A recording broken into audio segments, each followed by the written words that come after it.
আজি নতুনকৈ চলাৰ ইনষ্টলেশ্যন কৰিম আৰু ঠিক মই যিখিনি জেগাত চলাৰ ইনষ্টলেশ্যন কৰিম গাছ দুটা আছে এই দুটা কাটিব লাগিব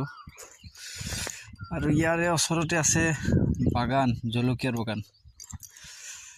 একদম চাৰিওফালে খালি জলকীয়া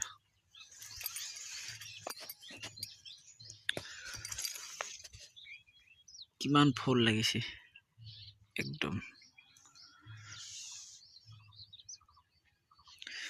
বহুত ডাঙৰ এৰিয়া হয় এইটো এটা